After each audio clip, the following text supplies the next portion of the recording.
Alright, time to order some adult toys on Amazon. Oh hell yeah, Gumby, that's what I need in the bedroom. Oh, what is this? Vibrating Games 3-inch. The Super Vib, 520 games, plus 30 vibrating games. And order. Alright, let's see what Amazon's big ol' Super Vib has to offer. So we have 520 games in one, 40 of them vibrate. It said 30 on the listing, but you might also notice there's a little bit of something underneath here. This is a sticker. It's supposed to say 30 Vib, and they put this sticker over it saying, oh, now there's 40. So inside we have the console itself, nothing super spectacular. It's a really tiny little box. And just to show you guys exactly how small this thing is, here's a wide shot of my current messy setup, and I put it somewhere in here. See if you can spot it.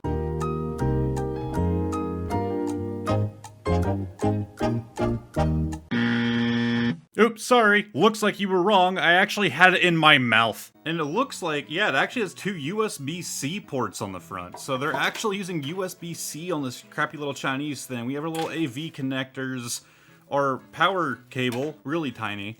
We have our controllers. Yeah, these little controllers actually use USB-C. Why is it that my phone can't do that, but this Chinese company can? It appears to be a pretty crappy bare bones controller. It's really small, not comfortable to hold at all.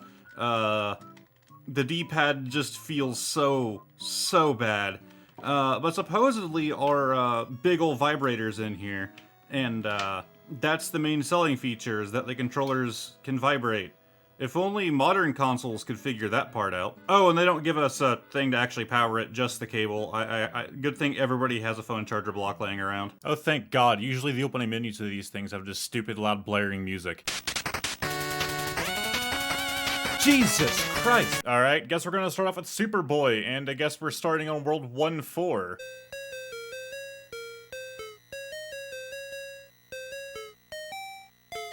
Wait, so it's literally just Mario with a different skin, and it's just Mario, but World 1-4. Nintendo can still sue you for this. It's still their game. You just change the music and some of the sprites. It's still Nintendo's property. This does not help you in any sort of lawsuit. All of the effort put into changing these sprites was pointless. Oh wait, I forgot. Yeah, the controller vibrates. Nintendo didn't do that. So you guys are obviously good to go. Wait a minute, what are these white things supposed to be? Fire? They look like fireworks. It looks like a sparkler. I'm not afraid of a sparkler. It's fine. What the hell is that? Is that supposed to be Bowser? What did they do to my boy? Alright, so let's try out Maze with a Z. What the fuck? What did you do to Pac-Man? He looks like a demon.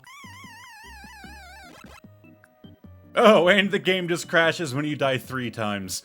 Brilliant. Okay, I don't even know what to say about this one. It might be an actual game with, like, nothing changed, but it's just a bad shoot-'em-up. Like, enemies come at you from so far down that you have no reaction time to be able to get underneath them and shoot them, because you can move as far up or down on the screen as you want, and they'll come in at the bottom of the screen where you can't do crap about it. It's just genuinely a bad game.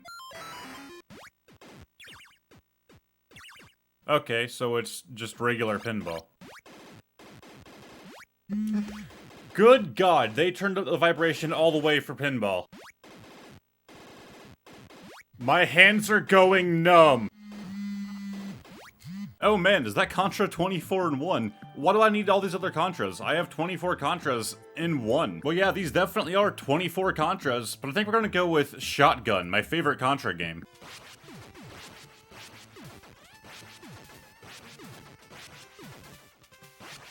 And yep, these are just 24 random levels from random Contra games. Well alright, Kung Fu Panda, this must be a relatively newer release. Nope, it just seems to be Mario again, but now with pandas. And we're starting at World 1-2, even better.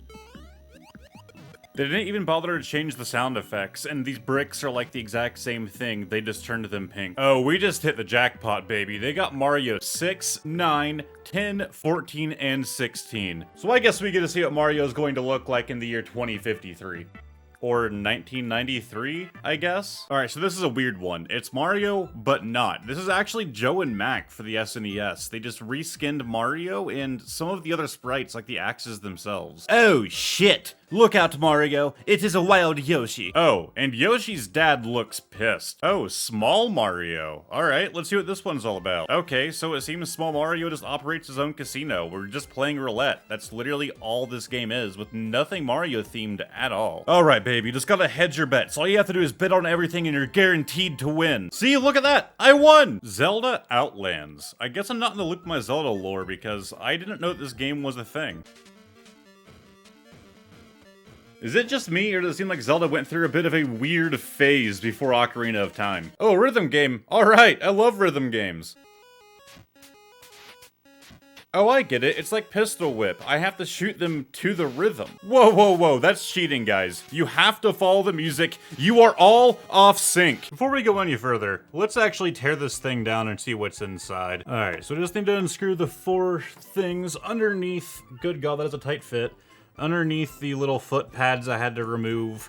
That's not a big deal. I don't really care if this thing doesn't have foot pads. You can basically just throw it wherever you want. It'll be good. So once we tear it down to the inside, removing the back plate, I mean, it's a pretty simple little PCB. You have your 2 ports there for your controller. I'm not too sure what that ribbon cable is for, but then we do have a, you know, where our audio and video comes out and where our power comes in. I was expecting something like a Raspberry Pi, and it really isn't too far off, but I want to know what this little board here is for. So it seems that they actually have this board glued in, so I can't remove it all the way, which kind of sucks.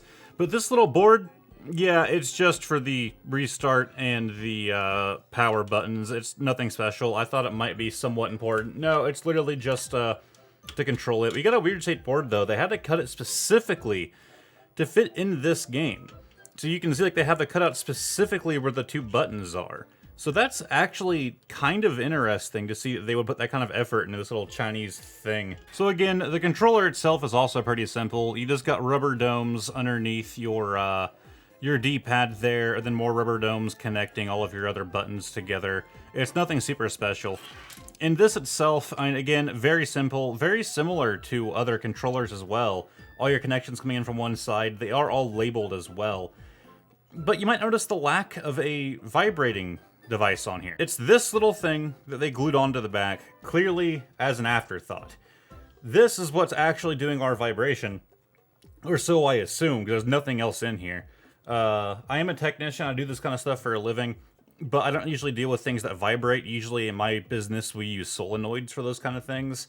But it seems that this little device is what actually does the vibrating. It's probably something in there that just spins that cause the whole controller to go nuts. If you can compare that to, you know, a lot of your like Xbox and PlayStation controllers, you actually have on this little clear boy here, you have a little motor with weights stacked on it that are actually cut, as you can see right here. So when it spins, what it's doing is it's basically just shaking the controller off balance inside of both handles. So they have full-on motors in these things that can deliver variable amounts of vibration, and a lot of it, if they really wanted it to. But they don't even have that in these controllers. These controllers just have that little shaker, and vibration is supposed to be their claim to fame with this console. Alright, well, let's check out one last game. World of the Cat. Well, you have my interest, Cabin. God, that's so fucking bad. Oh look, it's everyone's favorite feline mascot, World of the Cat. Okay, in all seriousness, this game has awful input lag. I don't know if it's the emulator or if it's literally just how this game originally was. So that was the Super Vib. I don't really know what I'm gonna be doing with this thing now. It's honestly pretty bad. While there are some actual decent games on here, most of them have been modified to avoid copyright infringement, and if I want to play these games, you know, I'd rather actually have them back there or even emulate it on my computer. So obviously, no, this thing is not worth picking up. They're just trying to make money off of Nintendo and other, you know, bigger companies and just redistributing their old games via Amazon of all places, a place that I feel like it'd be easy for them to get taken down on and a lot easier to discover and much easier to be sued over. At least I think I finally realized what I can use this thing for. Please don't sue me, Nintendo.